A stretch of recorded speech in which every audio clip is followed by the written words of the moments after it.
Hello friends. So Sarah's back with a new video. I just take these little videos at my art studio, quick introductory for anyone who as I've said before, I'll just keep doing these intros. For those of you who are new, probably not that many, even the new people probably know who I am for my socials and stuff. So, you know, Sarah back at it again, talking some realness as always. So today I want to talk a little bit about a few things, but one of the things that's heavy on my mind right now is privilege. So this started from a vegan discourse that was on the vegan side of Twitter, which I'm an active member of. And this stems from a conversation where someone had said, excuse my woke opinion, but veganism is a privilege. And let's debunk that real quick. So to start this whole thing off, first and foremost, giving life unto life and granting that insofar as it's possible, in the sense that I am not taking anything away from you by being a vegan. No vegan is. It's harm reduction insofar as it's possible when it comes to veganic agriculture. Less animals are killed in like farming equipment, like combine like incidences and stuff like that. Less pesticides are used. And again, this is not a judgment on non-vegans, but this is just to the point of you can't say something's a privilege. It is okay, well, so it is absolutely a gift that I give to myself by being a vegan, in my own opinion, if I may humbly say so, because it's life-giving. I'm not taking away from your choice to be a carnivore or to be an omnivore. I'm not taking away the life of anything else. So if anything, I'm giving the privilege, and I don't mean this in a holier than thou way. That is not how I'm trying to come across when I say this, but there's no better way to say it. It's like, it's life affirming. I'm not taking anything away. Literally, like I said, if anything, it's life-giving life. To honor that insofar as possible. Like, yes, it's impossible to live a completely suffering-free life. You know, we're driving down the highway, we hit bugs with our cars on the windshield, which is deplorable and sad, but you know, like, it's modern life. It's still technically unethical. Driving is unethical, but like, what can you do? You know what I mean? We do as much as we can. But that said, further debunking this whole veganism is a privilege. Actually, a vegan diet, rice and beans and lentils and stuff like that, like vegan staples, as like meat substitutes and like filler items, those are far cheaper actually than, and they can stretch longer too, and they have a longer shelf life. Obviously the vegans who are watching this might know, but for those of you who are like, you know, new to this and like kind of like, you know, still learning and stuff, even if you're not vegan and you still just want to like have a statistical breakdown here, that's what I'm here for. So those things that I just listed, those food items, those are a huge part of like a vegan diet, because like I said, they're food fillers, they're filling food actually, so that makes them a great substitute for meat. That said, I think my point with that was just like, yeah, they're cheaper by like the per unit item, and I know this from experience. Anyone who says, like, whether you're vegan or non-vegan watching this right now, anyone who says that being a vegan is more expensive than not, that's just not true. It's just not true. Like steaks, those are expensive. And let's call it what it is. Dead cows, that's expensive. Also, yeah, just, I don't know, and maybe it's just for people's own like sheer willful ignorance. I know that's how it was for me when I still ate meat, but I didn't try to argue that veganism was like the non-moral thing to do, or that eating meat rather would be like the ethical opposite, like, oh, it's better because it's more like bioavailability. That's never a good argument. Just because something is, if humans have plenty of bioavailability, does that mean we should start eating human beings as well? I don't think so. So in that sense, it's yeah, it's, I don't know. To call it a privilege though, to say that vegans are privileged, I can understand, like, in the West, there's really just no excuse. I can't justify it at this point. But again, I don't judge anyone who isn't vegan yet. Maybe you have your reasons, you know, like I understand that. And again, it's not my position to judge, but don't come at us with that whole, oh, you're privileged. So let's break down, what does privilege mean? You hear about, you know, what does privilege mean? You hear about white privilege,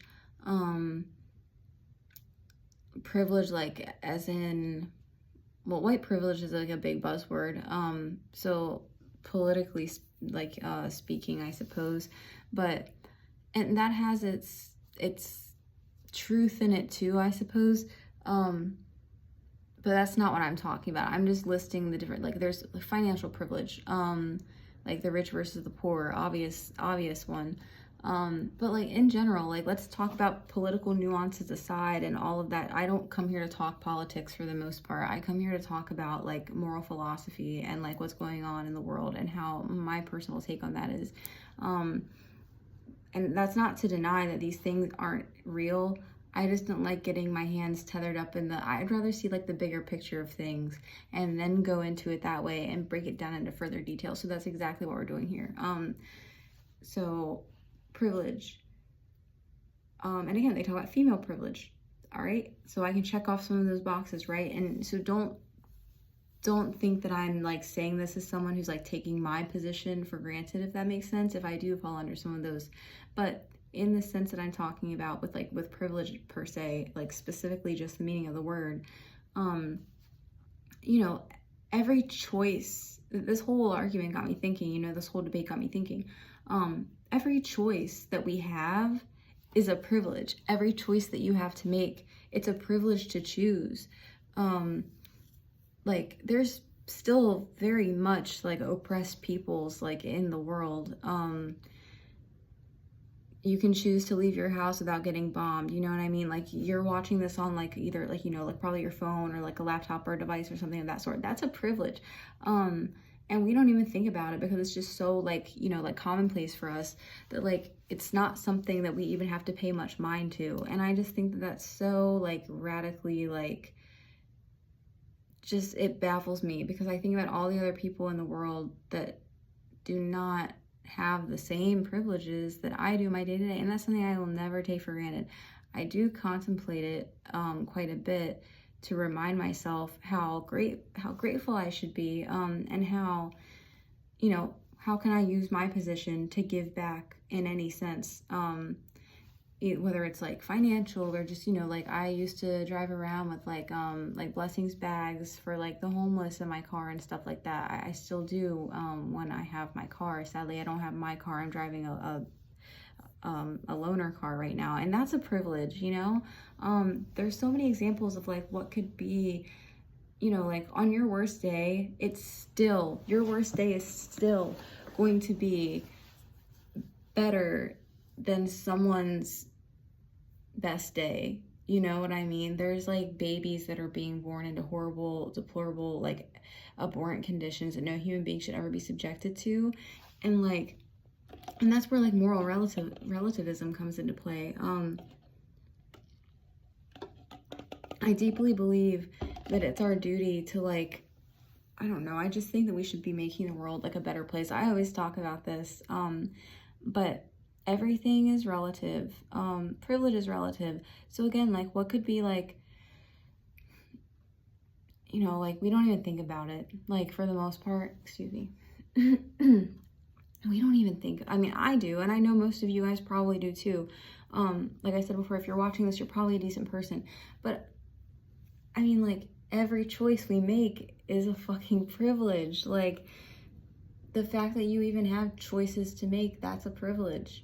Because again, some people are born into oppression and like, you know, like just like constraints of like, you know, psychological constraints, like just like the ideologies of like political ideologies, like melding people's like thought patterns into something they organically wouldn't intrinsically, naturally, inherently think. And that's how convoluted the world is that we live in. Yeah, and I mean, to live in a world where like the sunset is literally different every night, like no matter who you are and what your position is in the world, or you know, we're all human beings, that's a fucking privilege. To live in a world, as humble as it sounds and as simple as it sounds, the sky looks different every night. It's a full moon tonight actually when I'm recording this. It's really interesting to think of the shared privileges that we all have together as like, you know, like inhabitants of the earth. So there is like a universal kind of like, there's a peaceful kind of, you know, like blanket statement of what a privilege could be in that sense. You know, like the horrors persist. The horrors definitely persist, but simultaneously so do the joys. So when people ask me like, how are you not a misanthrope? Like, you know, like believe it or not, I've seen a lot in my life. I haven't always had like a great life, but that's not what I chose to focus on, you know, like I've struggled and stuff, but, and I still do. I'm no stranger to that, but, excuse me again, I'm struggling right now, apparently. Yeah, I'm not a stranger to that, but it's just, I can still appreciate and like understand the ways that like my life is vastly different from like someone else, in any case, whatever that might look like. But yeah, so even though like, you know, and I can't be a misanthrope because like, even though like, that was my shoe squeaking, by the way, but even though like I do see like the horrors and stuff, like, you know, I talk about like the man-made horrors beyond our comprehension, they're already here, you know, rogue AIs and like just like the blasphemous actions that humanity takes against each other all day, every day. But like, that's not my focus, because if you focus on that all the time, yeah, you're gonna be a fucking misanthrope. But if you try to like put out light in the world that you see this like devoid in some sense, there's hope in that. So yeah, that I use my privilege for good, and in that sense, I think, while not denying that, like, you know, I'm not denying that privilege isn't real, but certainly the vegans aren't the people that we should be going after, right? Like, certainly, like, the people that go after the vegans, like, we're trying to, like, insofar as possible, we're trying to, like, you know, we're trying to prevent suffering, and unnecessary suffering. Sure, like, there's some unavoidable, I mean, what I call unavoidable suffering necessary, not exactly. And I don't really, I mean, I've studied Buddhism before and stuff, but I don't really believe in the fact, I don't really adhere to like the ideology that like suffering is inherently necessary at all. And I know yin and yang, whatever, the good and the bad, but like, is that like a psyop to make people think that we're never going to get out of this, like, you know, the machine or whatever? Like, I don't feel like that. I just feel like that's just like, it only perpetuates the suffering. It only like excuses it or justifies it or something. And maybe that's just an easy cop out, but I don't know. I mean, yeah, it's great for character development, but like, I don't think that suffering is ever necessary. I think that some of it's unavoidable. And then at that point, what can you do? You use your privilege to try to help others escape that suffering. Yeah, but, and maybe some people like will say that I'm like too sensitive. I always gotten that, like, oh, you're too sensitive, like as if it's an insult to be like empathetic to like another's like struggle or something like that. Or even, you know, I don't expect empathy from others because I dish it, but I don't really expect to get it back all the time. That's just my lived experience. But yeah, I don't think that like being sensitive to like the thoughts and feelings of like others around us is like a bad thing. Like, you know, like why does sensitive, quote unquote, have to be a negative attribute? Why is it viewed in like this negative connotation, right? Because like sensitive just means that you're able to pick up on energies that are around you, and that you can, you know, like I said, you're an empath. Like you can feel that and like embody it, and you can like understand. That's what being sensitive means to me. You can sense it, and that's great. We have 5 senses, 6 maybe, I mean, depending, but like yeah, I just think that like, and that goes into the whole like I think that goes into the whole privilege thing, because like we have to be able to empathize in order to like to help others like come out of suffering. Like if you see someone's drowning over there or something and you're just like, oh yeah, screw that guy, like okay, but like we have this thing in our brain where like, you know, hopefully, I think most of us at least, maybe not the sociopaths, but like I think I speak for most people when I say like something kicks in that moment where like, you know, we want to help.